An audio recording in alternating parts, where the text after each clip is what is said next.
अजीत एक history blogger था।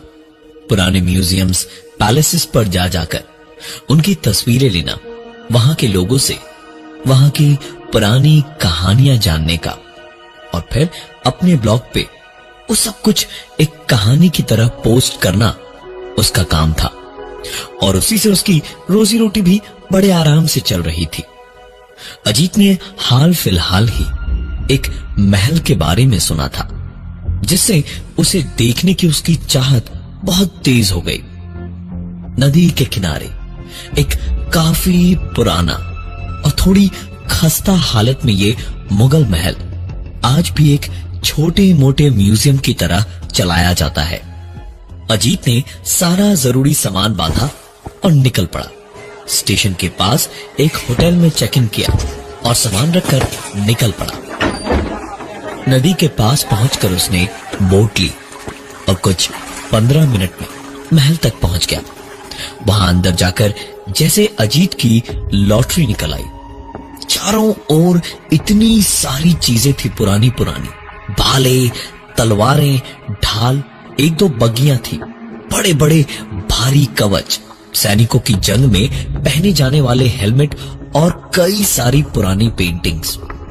इन सब की तस्वीरें खींचकर अजीत खुशी से पागल हुआ जा रहा था क्योंकि यहां के बारे में इंटरनेट पे जानकारी और मटेरियल बहुत ही कम था, सिवाय सरकारी साइट्स के और कहीं कुछ भी नहीं था।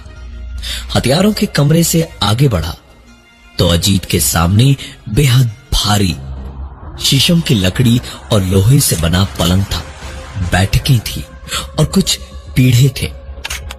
अगला कमरा थोड़ा छोटा था, एक हमाम था उसमें। इन सब की तस्वीरें लेकर खुशी खुशी अजीत वापस अपने होटल रूम में पहुंचा। फोटोज ट्रांसफर पर लगाकर नहाने गया। नहाकर लौटा तो फोटोज को एडिटिंग सॉफ्टवेयर पर डालकर फोटोज की एडिटिंग शुरू की तो अजीत को शुरू में तो शॉट्स में कोई दिक्कत नहीं हुई, लेकिन जैसे ही उसने उस पलंग की तस्वीर को एडिट करने को खोला तो अजीत को अपनी आंखों पर यकीन नहीं हुआ। ठीक पलंग के एक कोने में एक आदमी खड़ा था। देखकर तो कोई राजा महाराजा जैसा लग रहा था और बिल्कुल साफ साफ दिखाई दे रहा था। इस तस्वीर में कोई धोखा नहीं हो रहा था अजीत को। अगली तस्वीर में वो बैठक थी, पुराने सोफा से भरा हुआ। वहां भी एक औरत बिल्कुल सोफे पर बीचों बीच बैठी थी, पर इनमें से तो कोई भी वहां था ही नहीं, बस 2-3 गार्ड्स ही थे वहां। अजीत को इन सब चीजों को देखने के बाद वापस वहां जाना ही था पता लगाने कि आखिरकार माजरा क्या था, क्या कहानी है इन सब की। वो उस रात के अंधेरे में ही निकल पड़ा। बोट किराए पर लेने पहुंचा तो नाव वाले ने कहा, बाबूजी इतनी रात को तो हम नहीं जाएंगे, बहुत खतरा है रात को। अजीत ने उसकी बात सुनकर कहा, सुनो, खतरा वतरा सब पैसा देखकर ठीक हो जाएगा। 2000 रुपए दूंगा तुम्हें, चुपचाप चलना है तो चलो। नाव वाले ने इतने पैसे के बारे में सुना तो उसकी नीयत भी बिगड़ गई। वो जाने को मान गया और बस इतना कहा कि वो अजीत को छोड़कर आ जाएगा और जब अजीत का काम हो जाए तो फोन करके उसे वापस बुला ले। अजीत भी मान गया और बोट में बैठकर चल पड़े दोनों महल की ओर। अजीत ने बोट में बैठकर 1-2 दूर से शॉट्स लिए महल के और पानी में चांद और महल की तस्वीर लेने को झुका तो पानी में उसे चेहरे की जगह एक वैसा ही सिपाही का हेलमेट पहना थोड़ा जख्मी सिपाही दिखाई दिया।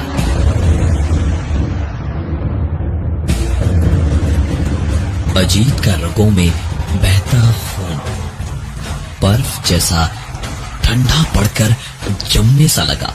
उसका हाथ तुरंत अपने सर पर गया देखने के लिए कि कहीं उसके सर पे कुछ था या नहीं। उसने देखा कि ये उसका वहम नहीं था, क्योंकि उसके सर पर कुछ भी नहीं था। एक सुकून भरी सांस ली अजीत और चांद की दूधिया रोशनी में ध्यान से झांका पानी में कि अब देखेगा ये उसका चेहरा है या किसी और का। कुछ देर झांकते झांकते उसे एहसास हुआ कि ये कम से कम वो तो नहीं था। पता नहीं कौन से जहन्नुम का ख्याल आया उसके जहन में। तो अजीत ने अपना हाथ पानी को छितराने के लिए पानी में डाला, थोड़ा सा हाथ हिलाया और पानी से अपना हाथ निकालने ही वाला था अजीत जब उसकी चीख निकल गई, क्योंकि उसके हाथ को पानी के अंदर किसी ने दांतों से काट लिया था। अपना हाथ निकालकर अजीत खिसिया रहा था जब नाव वाले ने कहा, क्या हुआ बाबूजी?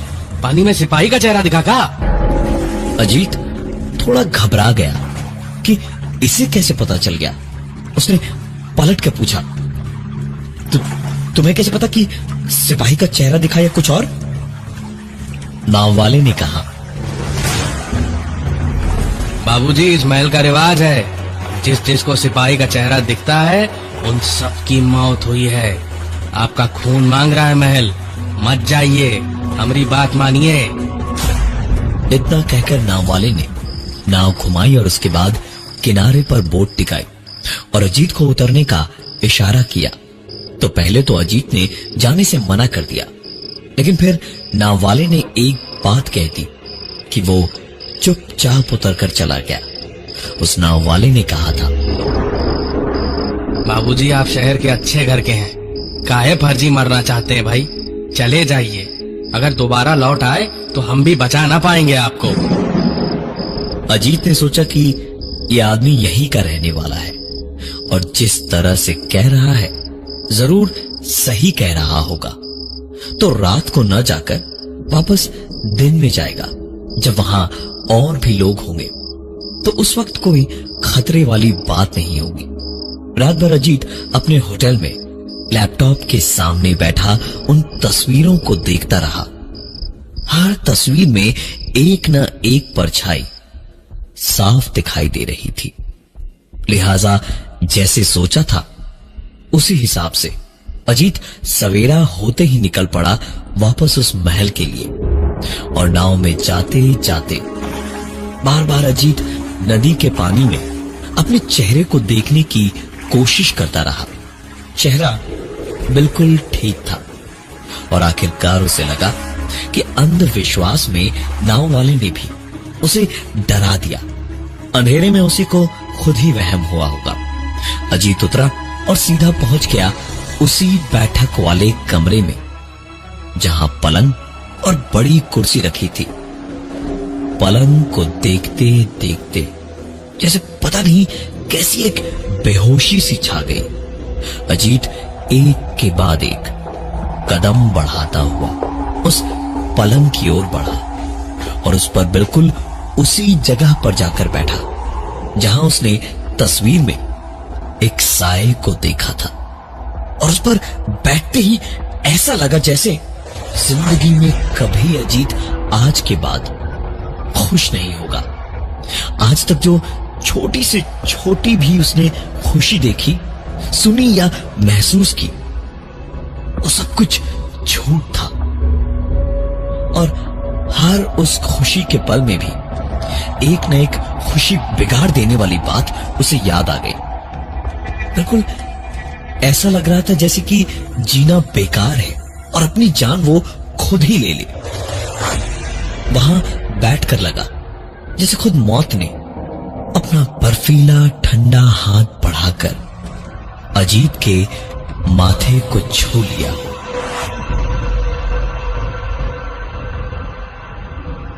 उसके ठीक सामने अब वो बड़ी सी कुर्सी थी जिस पर उसने एक और साया देखा था तस्वीरों में। अजीत ने पता नहीं क्या सोचा और उस कुर्सी की ओर बढ़ चला। उसके पास जाकर पूरी कुर्सी पर हाथ फेराकर जैसे अजीत कुछ महसूस कर पा रहा था, जैसे किसी बेजान चीज को नहीं बल्कि किसी जिंदा इंसान को छू रहा था वो। अजीत ने उस कुर्सी को रुक के एक पल ध्यान से देखा और फिर जहां वो साया उस पर बैठा हुआ दिखाई दिया था वहीं वो भी बैठ गया और एक बार फिर से मौत सी मंडराने लगी। अपने ऊपर की पीली रोशनी की परत चीरकर जैसे एक काला सूरज हर ओर चमकने लगा और अजीत उसी तरह से एक निढाल सी बेहोशी में घिरने लगा। अजीत ने इस बार खुद को तुरंत ही संभाला और वहां से बाहर निकल आया और दरवाजे पर खड़ा खड़ा हाँफने लगा। आसपास से गुजरते टूरिस्ट उसे देखने लगे। अजीत ने बैग से पानी निकालकर पिया और फिर एक अंधेरी सीढ़ियों की ओर चल पड़ा। वहां से उसे बहुत धीमी धीमी किसी के कराहने की आवाजें सुनाई दे रही थी, जिनका पीछा करते करते अजीत एक के बाद एक जैसे जैसे सीढ़ियां उतरता गया वो आवाजें तेज होती गई और समझ आने लगा कि एक खाली पड़े बड़े से गलियारे के किसी कमरे से ये कराहने की आवाजें आ रही थी। अजीत धीमे धीमे उस आवाज को सुनता हुआ उसी के पीछे जाने लगा और आखिरकार एक कैद खाने के पास पहुंचा तो देखा एक सिपाही के कवच और कपड़ों में एक आदमी पड़ा कराह रहा था। उसके सीने के आर पार एक भाला निकला हुआ था और मौत कुछ ही पलों में उसे आ जानी थी। अजीत तो उसे देखकर खुद बर्फ की सिल्ली बन गया। वो सिपाही जैसे अजीत की आहट पहचानता हो, अजीत के कदम रखते ही उसकी ओर हाथ बढ़ाकर रेंगता हुआ घिसकते घिसकते आने लगा और कहने लगा, महाराज महाराज मुझे क्षमा करे महाराज, महाराज मुझ मूर्ख से भूल हो गई प्रभु, क्षमा करे प्रभु, मुझे क्षमा करे। इतना कहते कहते जाने कब आकर उस आदमी ने अजीत के पैर पकड़ लिए और रोना धोना शुरू कर दिया। इसका अजीत को पता ही नहीं चला और जैसे ही उसे होश आया अजीत ने अपने पैर जोर से झटके और एक धक्का मारकर उसे हटाने के चक्कर में खुद भी पीछे गिरा और वो आदमी भी उछल के कुछ दूर जब गिरा तो वहीं जमीन से निकला हुआ एक नुकीला सा बेड़ियों को बांधने का खूंटा था जो गिरते ही उस आदमी की छाती के आर पार हो गया और वो इंसान वहीं मर गया। अजीत तो जैसे पत्थर बनके वहीं का वहीं जम गया कि उसके हाथों कोई मारा गया। इधर उधर नजर घुमाकर देखा तो कोई नहीं था, लेकिन कुछ कदमों की आवाजें करीब आ रही थी।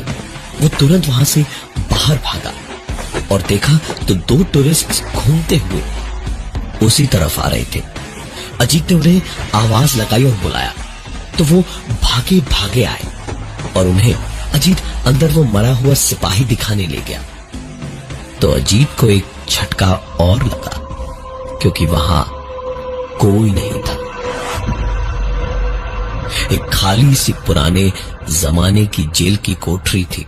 अजीत उन्हें बस अपने हाथ उस तरफ बढ़ाए हुए कुछ तो बोलने की कोशिश ही कर पा रहा था, पर हलक से आवाज एक नहीं निकल रही थी। उसका हाल देख दोनों टूरिस्ट्स ने अजीत को संभाला और उससे कहा कि वो जरूर घबराया हुआ है, थकान है इसलिए ऐसी जगह पर आकर ऐसी चीजें देख रहा है, और अजीत को किसी तरह संभाल के बाहर ले आए और हाथों से पकड़कर उसे आगे ले जाने लगे। अजीत खुश था। आज भी इंसानियत जिंदा है लोगों के दिलों में, और इंसान आज भी किसी और के लिए कुछ सोच सकता है। यही सब सोचते सोचते अजीत को महसूस हुआ जैसे उसके पैर चल नहीं पा रहे हैं। बड़ी मुश्किल से, शिद्दत की कोशिशों के बाद पैर हिल रहे थे। अजीत ने नीचे अपने पैर देखे तो देखता ही रह गया। उसके पैरों में भारी लोहे की बेड़ियां थी।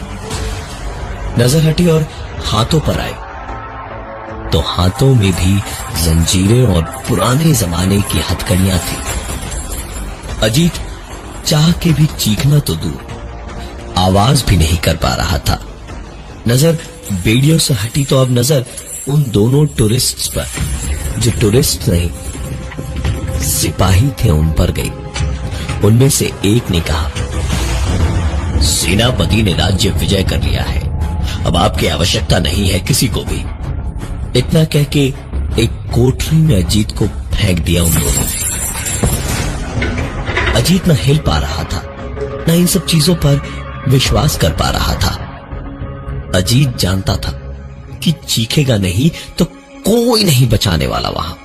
उसने पूरी ताकत इकट्ठी की और पूरे फेफड़ों की जान लगाकर चीखा, बचाओ! कोई है! बचाओ!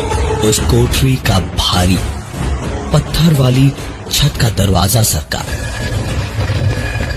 और वही नाव वाला दिखाई दिया। पूरी ताकत से किसी तरह उसने पत्थर सरकाया और कहा, अरे साहब, कहे थे ना आपसे बचना मुश्किल हो जाएगा।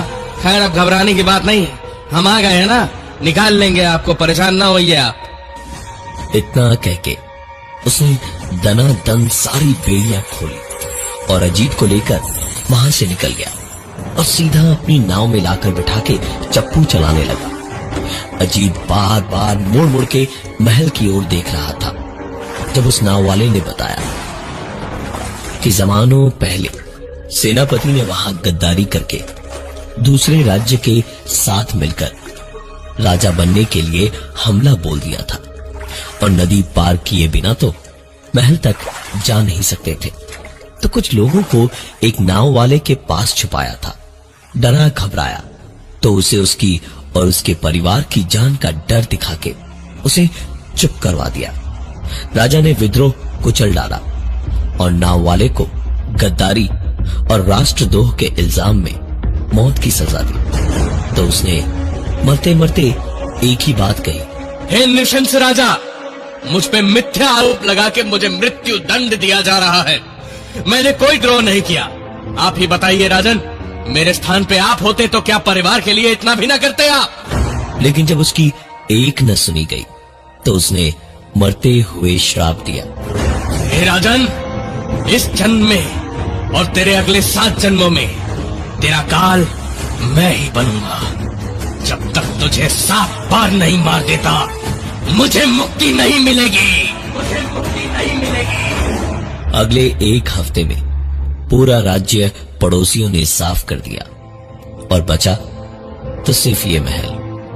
आगे नाव वाले ने कहा, लोग कहते हैं कि राजा के अब 3 जन्म बचे हैं उस नाव वाले के हाथों मरने के, पर नहीं जानते कि तुम तो अभी जिंदा हो। तुम्हें मैं अभी मार दूंगा, उसके बाद 3 जन्म और बचेंगे। अजीत के सामने मुस्कुराता हुआ वो नाव वाला वही नाव वाला था, और अजीत कौन था ये वो समझ चुका था।